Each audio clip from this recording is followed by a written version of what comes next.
சர்க்காரியா ஊழல் விவகாரத்தில் கி. வீரமணி போட்ட இரட்டை வேடத்தை இந்த காணொளியில் காண்போம். நம் சேனலை சப்ஸ்கிரைப் செய்து ஆதரவு தாருங்கள். உங்கள் ஆதரவு நமக்கு ஊக்கமளித்து இன்னும் நம் பங்களிப்பை சிறப்பாக செய்ய உதவும். நன்றி. இனி காணொளி. நாக்கு இருக்கிறது என்பதற்காக என்கிற தலைப்பில் 22 டிசம்பர் 24 நாள் விடுதலையில் தமிழிசை சௌந்தரராஜனை விமர்சித்து ஒரு செய்தி. ஊழலுக்காக கலைக்கப்பட்ட ஆட்சி என அவர் திமுகவை விமர்சித்தது தான். கி. வீரமணியின் விடுதலை பத்திரிகைக்கு கோபத்தை தூண்டியது.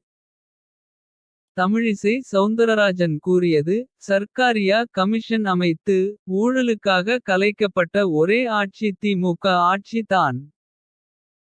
தன்னை காப்பாற்றிக் கொள்ள காங்கிரஸ் கட்சியுடன் இணைந்து கச்சத்தீவை இலங்கையிடம் தாரை வார்த்து மீனவர்களின் வாழ்வாதாரத்தை கெடுத்த கட்சி திமுக. இதற்கு தான் விடுதலை திருவாய் மலர்ந்துள்ளது. இவ்வாறாக மேனாள் ஆளுநருக்கு உண்மை தெரிய வேண்டாமா? அண்ணாமலையைப் போல் வாய்க்கு வந்ததைச் சொல்லலாமா? திமுக ஆட்சி கலைக்கப்பட்டது அவசர நிலை பிரகடனம் செய்த பிறகு 1976 ஜனவரி 31ஆம் தேதி. சர்க்காரியா கமிஷன் அமைக்கப்பட்டதோ 1976 பிப்ரவரி 3ஆம் தேதி. மேலும் சர்க்காரியா கமிஷன் அறிக்கையில் விஞ்ஞான பூர்வ ஊழல் என்று எந்த இடத்தில் குறிப்பிடப்பட்டுள்ளது? புகாரில் கூறப்பட்டுள்ள குற்றச்சாட்டுகளுக்கு தெளிவான சான்றுகள் இல்லை. அவதானிப்பில் குற்றம் சாட்டப்பட்டுள்ளது என்றே சர்க்காரியா ஆணையத்தின் அறிக்கையில் உள்ளது. தமிழிசை நேரம் எடுத்து தேடினால் கிடைக்கும். ஆகவே வாட்ஸ் அப்பில் வரும் வதந்திகளை அப்படியே ஒப்புவிப்பது அழகல்ல என்கிறது விடுதலை. அதாவது தமிழிசை அவர்கள் வாட்ஸ் அப்பில் வந்த வதந்திகளை கூறியிருக்கிறார் என்கிறார்கள். நாமெல்லாம் வாட்ஸ் அப்பை ஒப்புவிப்பவர்கள் அல்ல. உண்மை என்ன என தேடுபவர்கள். கி. வீரமணியின் விடுதலை தந்த அறிவுரைப்படியே நேரம் எடுத்து சர்க்காரியா ஊழல் குறித்த தகவலை தேடினோம். கி. வீரமணியே சர்க்காரியா கருணாநிதி என விமர்சித்திருந்தது தான் அதிர்ச்சியிலும் அதிர்ச்சி. நாம் அந்த தகவலை எந்த பார்ப்பன பத்திரிகையிலும் இருந்தும் எடுத்து தரப்போவதில்லை. காரணம் பொய் என்பார்கள். அதனால் கி. வீரமணியின் பழைய சகா. திராவிடர் கழகத்தில் பின்னி பிணைந்திருந்த விடுதலை ராசேந்திரன் ஆசிரியராக உள்ள பெரியார் முழக்கம் மே 2009 இதழிலிருந்தே தருகிறோம். கி. வீரமணியின் நாக்கு இரட்டை வேடம் போட்ட யோக்கியதை தெரியும். கலைஞர் கருணாநிதியின் நள்ளிரவு கைதை வரவேற்ற வீரமணி என்கிற தலைப்பில் வந்த கட்டுரையிலிருந்து. ஜூலை 13 2001 இல் மதுரையில் திராவிடர் கழகம் நடத்திய மாநாட்டில் கி. வீரமணி பேசியதை திராவிடர் கழகம் எனது மரணசாசனம் எனும் தலைப்பில் நூலாக வெளியிட்டது. அதிலிருந்து சில பகுதிகள். திமுக தலைவர் 5 இலட்சம் பேசுகிறது என்று சொன்னார். என்னுடைய வாதத்தை சந்திக்க முடியாதவர்கள். என்னை தனிப்பட்ட முறையிலே கொச்சைப்படுத்த வேண்டும் என்று நினைக்கின்றார்கள். நான் அதைப் பற்றி கவலைப்படாதவன். ஆனால் அவருக்கு என்ன பெயர்? எனக்கென்ன பெயர் என்று எல்லோருக்கும் தெளிவாக தெரியும். சர்க்காரியா என்னை பார்த்து விஞ்ஞான பூர்வமாக ஊழல் செய்தவன் வீரமணி என்று சர்டிபிகேட் கொடுக்கவில்லை. ஆகவே நான் அதைப் பற்றி கவலைப்பட வேண்டிய அவசியமே இல்லை. நான் பெட்டி வாங்கிக் கொண்டு பேசுகின்றேன் என்று தி. மு. க.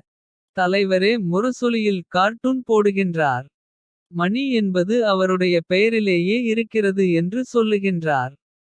இவ்வளவையும் அவர்கள் சொன்ன நேரத்திலே நான் ஒரு கேள்வி கேட்டேன். இதுவரை அந்த கேள்விக்கு அவர் பதில் அளிக்கவில்லை.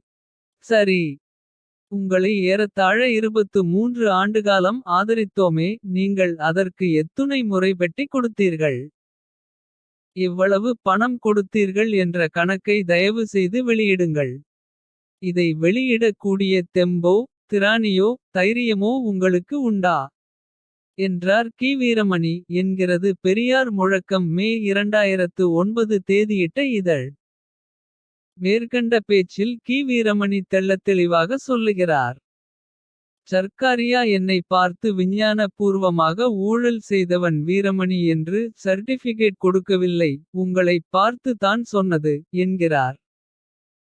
அதனை தான் தமிழிசை சௌந்தரராஜன் கூறுகிறார். ஆனால் அதனை வாட்ஸ்அப் தகவல் என பகடி செய்கிறது கி. வீரமணியின் விடுதலை. வாட்ஸ்அப் தகவலை நாங்கள் நம்பவில்லை. இனமான கி. வீரமணியின் பேச்சை நம்பாமல் இருக்க முடியுமா? சர்க்காரியா கமிஷன் அறிக்கையில் விஞ்ஞான பூர்வ ஊழல் என்று எந்த இடத்தில் குறிப்பிடப்பட்டுள்ளது என தமிழிசையிடம் கேட்கிறார்கள். நாங்களாக விஞ்ஞானபூர்வ ஊழல் என சொல்லவில்லை. நீங்கள் சொன்னதை தான் எடுத்து சொன்னோம். நீங்கள் திமுகவினர் பற்றிய உண்மையை சொன்னீர்கள் என்பதற்காக. அவர்கள் உங்களைப் பற்றிய உண்மையை போகிற போக்கில் பேசி இருக்கிறார்களோ. பெட்டி வாங்கி கொண்டு பேசக்கூடியவர் வீரமணி. அவர் பெயரிலேயே மணி உள்ளது என்றெல்லாம் பேசி இருக்கிறார்கள். இந்த கி. வீரமணியின் பேச்சிலிருந்து என்ன தெரிகிறது? ஊருக்குள் ஒரு பயல் யோக்கியனில்லை என. என்ன ஒன்று. கருணாநிதியோடு பல ஆண்டுகள் உரசலுடன் இருந்ததால் தான். அவர்களைப் பற்றிய உண்மைகளை பேசி உள்ளீர். ஒருவன் உங்கள் கூட்டாளியாக இருப்பின். அவனுக்கு பாதிரியாரையும் மிஞ்சும் வகையில் பாவ மன்னிப்பு கொடுத்து கொண்டு தானே இருப்பீர்கள். யோக்கியன் என்பவன் குற்றத்தை மட்டும் தான் பார்ப்பானே ஒழிய தவறிழைத்தவன் பங்காளியா. பகையாளியா என பார்க்க மாட்டான். தீக்க ஆசாமிகளின் விமர்சன நடத்தை. கூட்டாளி என்றால் ஒரு அணுகுமுறையையும். எதிராளி என்றால் ஒரு அணுகுமுறையையும் கொண்டிருப்பது தானே. அதையும் அந்த ஈனத்தனத்தையும் கற்றுக் கொடுத்தவர் ஈ. ராமசாமி தானே. ஈ. ராமசாமி சொன்னது. தன இனத்தைச் சேர்ந்த தனக்கு கீழ் உத்தியோகத்திலிருப்பவர்களை தூக்கிவிட வேண்டும். தப்பு தவறு செய்தாலும் அவர்களை மன்னிக்க வேண்டும். தவறு செய்வது மனித சுபாவம்.